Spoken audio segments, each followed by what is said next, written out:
Welcome to Wildcat Gameday Preview. I'm Izzie Begley, joined by Matt Campbell. Week 10 has arrived, and after suffering their second straight loss in a matchup against Iowa last week, the Cats are in desperate need of a win to stay bowl eligible.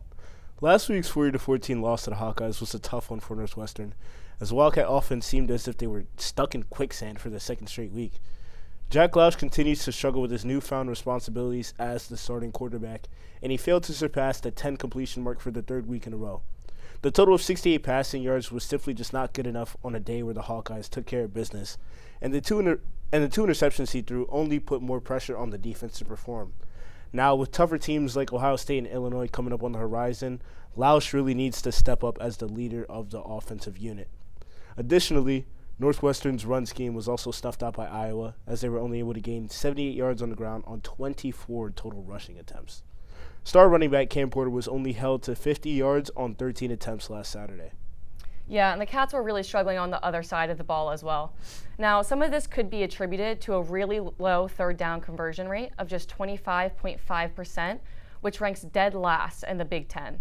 As a result, the defense was on the field more than they were off. They had a really difficult time containing the Hawkeyes' run game and gave up 203 rushing yards and 4 touchdowns.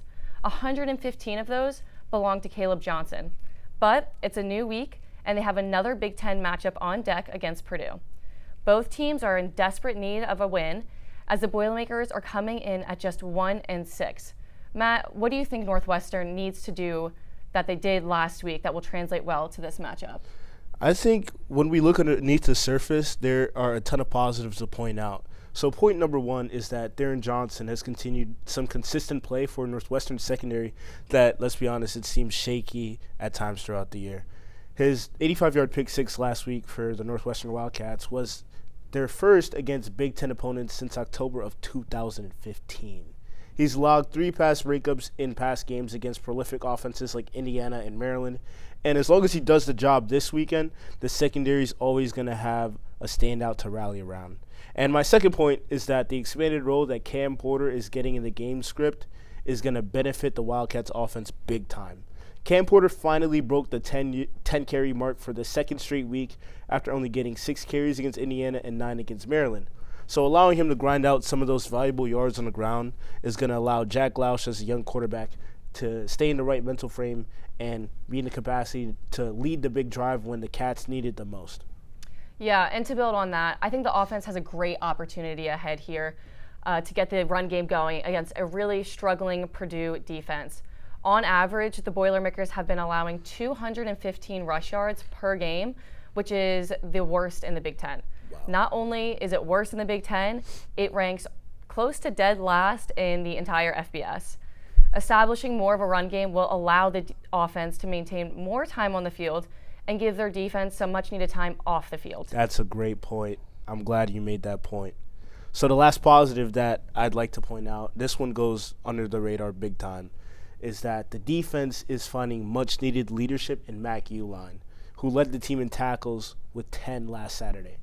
He's proven to be a reliable linebacker for the Cats over the course of the season, averaging a respectable 7 tackles per game, which doesn't seem like much, but production like that could be huge against a struggling Boilermakers team this weekend. Yeah, both teams are definitely desperate for this win.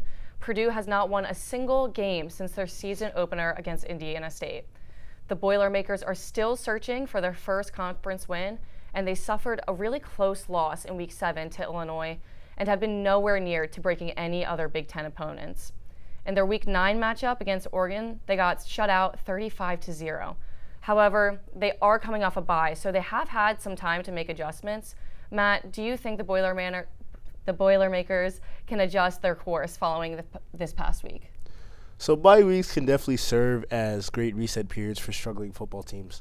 But Izzy, let's be honest, Purdue is 1-6. They're beyond struggling. It's a dumpster fire in West Lafayette. So I think the Cats get back in the win column this weekend and beat Purdue by a score of 21-3.